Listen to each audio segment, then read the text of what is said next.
एक बार की बात है, एक छोटे से गांव में राजू नाम का एक किसान रहा करता था। उसकी फसल खराब होने के कारण उसके पास पैसे नहीं आ पा रहे थे, जिसकी वजह से वो घर का किराया भी नहीं दे पा रहा था और इसी कारण से उसने अपने बैलों तक को बेच दिया। भैया, मैंने अपने बैलों को इतने सालों तक बहुत अच्छे से संभाल कर रखा था, इनका ध्यान रखना। ठीक है भाई, लेकिन अभी मैं इसकी आधी ही कीमत दे पाऊंगा, बाकी के बचे पैसे अगले महीने ले लेना। भैया, मुझे पैसों की बहुत जरूरत है, इसीलिए तो मैं अभी अपने बैलों को बेच रहा हूँ। अच्छा ठीक है, तुम ये मेरी अंगूठी रख लो। जब मैं तुम्हें पैसे दूं, तब तुम मुझे ये अंगूठी वापस कर देना। अरे नहीं भैया, तुम्हारी हालत तो अभी मुझसे भी ज्यादा खराब है, ये तुम रख लो। अगर मजबूरी में मैंने इसे बेच दिया तो फिर मैं ऊपर वाले को क्या मुंह दिखाऊंगा। कोई बात नहीं, अगले महीने पैसे दे देना। इतना बोलकर राजू वहाँ से चला गया। बहुत महीनों का किराया देना है, मालिक ने मुझे आज बुलाया है, आज मैं क्या जवाब दूंगा उन्हें। तुमने कहा था कि तुम शनिवार को पैसे दे दोगे, चलो दो मेरे पैसे। अरे आप तो जानते हैं कि इस साल बेमौसम बरसात होने के कारण मेरी फसल बर्बाद हो गई। अभी तो मैं आपको थोड़े ही पैसे दे पाऊंगा। बस 1000? अभी तो पूरे 6000 बाकी हैं, मुझे अपना पैसा चाहिए। प्लीज मुझे कुछ समय और दे दो। आप तो जानते हैं कि मेरे इतने बुरे दिन पहले कभी नहीं आए, मैं आपके पैसे दे दूंगा।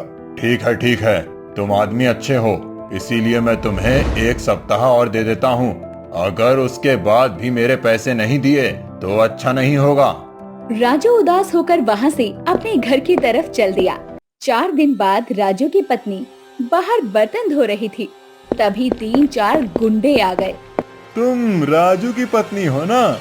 मालिक ने हमें यहाँ भेजा है, उन्होंने 3 दिन का समय और दिया है राजू को पैसे देने के लिए। अगर 3 दिन में पैसे नहीं दिए तो तुम दोनों को इस घर से निकाल दिया जाएगा। राजू की पत्नी ये सुनकर बहुत उदास हो गई और राजू के घर आने का इंतजार करने लगी।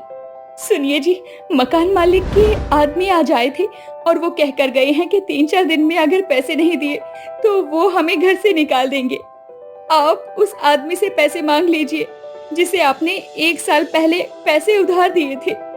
अरे नहीं, मैं नीरज से कैसे पैसे मांग सकता हूँ? तुम्हें तो याद है, उसने मेरा 15 दिन तक ख्याल रखा था, अनजान होकर भी। अगर उसने मेरा ख्याल नहीं रखा होता, मुझे संभाला नहीं होता, तो मैं तुम्हारे सामने खड़ा नहीं होता। तुम्हें नहीं पता मेरे साथ क्या क्या हुआ था। उसे पैसों की जरूरत थी तो मैंने दे दिए थे। अरे उसी ने तो कहा था कि वो 1 साल के बाद लौटा देगा। देखिए, अभी आपको पैसों की बहुत जरूरत है, एक बार मांगने से कुछ नहीं होगा, मांग कर तो देखिए। ठीक है, तुम कह रही हो तो मैं जाता हूँ उसके घर। इतना बोलकर राजू नीरज के घर जाने के लिए निकल पड़ता है। वहाँ पहुंचकर दरवाजा खटखटाता है तो एक औरत बाहर आती है। अरे तुम्हें क्या चाहिए? तुम लोग रोज रोज घर आ जाते हो। इतना बोलकर वो औरत दरवाजा बंद करके अंदर चली जाती है। अरे इसने मुझे भिखारी समझ लिया क्या? क्या मेरी शक्ल ऐसी हो गई है?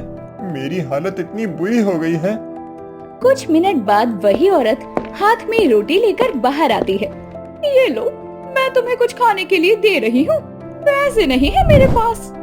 अरे पर आप मेरी बात तो सुनो, मुझे नीरज से कुछ काम है। अरे कौन नीरज? यहाँ कोई नीरज वीरज नहीं रहता। अरे पर ये घर तो नीरज का ही है, 1 साल पहले मेरी उससे मुलाकात हुई थी। अरे क्या बकवास कर रहे हो? यहाँ कोई नीरज नहीं रहता है।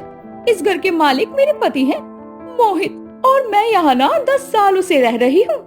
यहाँ पर नीरज रहता था? तुम भिखारी होकर मेरा घर हड़पना चाहते हो? चलो निकलो यहाँ से। इतना बोलकर वो औरत राजू के सामने जोर से दरवाजा बंद कर देती है। राजू उदास होकर एक पेड़ के नीचे बैठ गया। क्या हो गया है?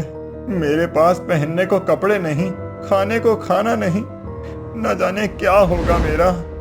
राजू ये सब सोच ही रहा था कि तभी उसकी नजर एक घड़े बनाने वाले कुम्हार की तरफ पड़ी।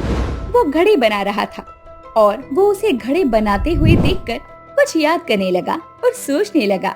1 साल पहले राजू सड़क पर चल रहा था, तभी वो चक्कर खाकर सड़क पर गिर गया और उसके सर से खून निकलने लगा। तभी वहाँ नीरज आया और उसने राजू को उठाया। अरे भाई, क्या हो गया? कैसे गिर गए तुम? तुम्हारे सर से तो खून निकल रहा है। चलो मेरे घर चलो और आराम कर लो। नीरज राजू को लेकर अपने घर जाता है। वहाँ फिर से राजू जमीन पर गिर पड़ता है। भैया, मुझे घर जाना है अपने। मेरी बीवी मेरा इंतजार कर रही होगी। अरे तुम अभी चक्कर खाके गिर रहे हो बार बार जमीन पर। तुम्हें आराम की बहुत जरूरत है। तुम यहीं पर रुको, मैं तुम्हारे लिए दवाइयाँ लाता हूँ। नीरज ने राजू की खूब सेवा की और वो धीरे धीरे ठीक होने लगा और चलने लगा। मैं घर में पड़े पड़े बहुत बोर हो गया हूँ। मैं बाहर जाकर टहल सकता हूँ। अकेले बाहर जाओगे तो फिर से कहीं चक्कर खाके गिर ना जाओ। चलो मैं भी चलता हूँ तुम्हारे साथ। दोनों चल ही रहे थे कि तभी सामने घड़े बनाने वाले कुम्हार ने आवाज लगाई। अरे भैया, अकेले कहाँ जा रहे हो? जब से आए हो तब से घर में ही कैद हो।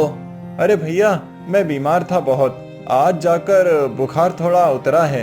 हाँ, तभी बहुत कमजोर लग रहे हो। मैं वही सोचा कि नया आदमी आया है, पड़ोसी नया आया है और उससे बातचीत भी नहीं हुई। तुम तो निकलते ही नहीं हो। देखो, धोती भी सही से नहीं बांधी है तुमने। अरे ठीक तो है। नहीं, बिल्कुल ठीक नहीं है। तुम्हें चलने में दिक्कत हो रही है। मैं बताता हूँ कैसे ठीक होगा। कुम्हार ने राजू की धोती को पीछे से खींचा और सही किया। अब ठीक है। राजू घड़ा बनाने वाले कुम्हार के पास जाता है। भैया सुनो, मुझे तुमसे कुछ बात करना है। हाँ बोलो। भैया, मुझे पहचाना? नहीं तो कौन हो तुम? मैं पिछले साल वो सामने वाले घर में कुछ दिन रहा था। आपने मुझे धोती बांधना सिखाया था। अरे अच्छा, हाँ राजू, तुम क्या हाल बना लिया है अपना? कहीं फिर से चक्कर खाकर गिर गए थे क्या? राजू ने मुंह लटका लिया। बहुत थके लग रहे हो। शाम होने को आई है। चलो अंदर चलकर बात करते हैं। हाथ मुंह धो लो। दोनों घर के अंदर रात में खाना खा रहे थे। भैया, मैं सुबह से नीरज को ढूंढ रहा हूँ। कोई सीधा सीधा जवाब ही नहीं दे रहा। कौन नीरज? मैं तो नहीं जानता किसी नीरज को। इस गांव में तो मैं किसी नीरज को नहीं जानता। क्या बात कर रहे हो भैया? उस दिन जब तुमने मुझे धोती बांधना सिखाई थी तब वो मेरे साथ ही खड़ा था। अरे पर तुम तो अकेले ही खड़े थे। तुम्हारे साथ तो कोई नहीं था। तभी तो मैंने तुमसे कहा था कि तुम अकेले बाहर कहाँ घूम रहे हो। अरे पर उसी ने मेरा ख्याल रखा था और जाते जाते उसने मुझसे 6,000 रुपए लिए थे और कहा था 1 साल बाद दे दूंगा। अरे पर यहाँ तो कोई नीरज ही नहीं रहता। मैं तो यही सोच रहा था कि उस घर में तुम्हें मोहित लेकर आया है। वो तो 10 साल से वहाँ रहता है। अरे वो बहुत लंबा सा था, बड़ी बड़ी मूछें और दाढ़ी थी उसकी, और गोरा सा था और आगे उसका एक दांत टूटा हुआ था। दांत टूटा था?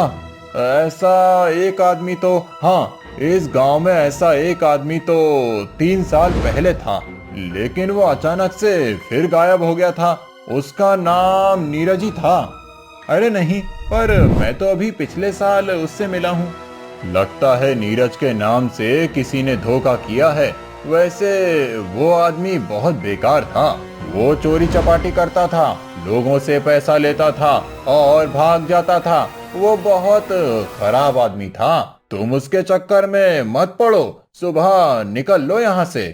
सुबह होते ही राजू उस गांव से निकल गया। वो रास्ते में चल ही रहा था, तभी उसने पेड़ के पीछे से एक आदमी को खड़े देखा जो उसे बार बार देख रहा था। उसने ध्यान से देखा तो वो नीरज था और वो कुछ ना सोच समझकर उसकी तरफ भागने लगा। दोनों राजू और नीरज भागने लगे। नीरज आगे आगे भागने लगा और उसके पीछे पीछे राजू। तभी राजू का एक पैर पत्थर से टकरा गया और वो नीचे गिर गया। अरे सुनो नीरज, भागो मत। बहरूपिया, मेरा पैसा वापस करो। नीरज वहाँ से भाग गया। कुछ देर बाद एक झील के पास नीरज खड़ा हो गया। तभी उसने देखा सामने से राजू आ रहा है और वो फिर से भागने लगा। दोनों फिर से भागने लगे। राजू नीरज के पीछे पीछे दौड़ने लगा।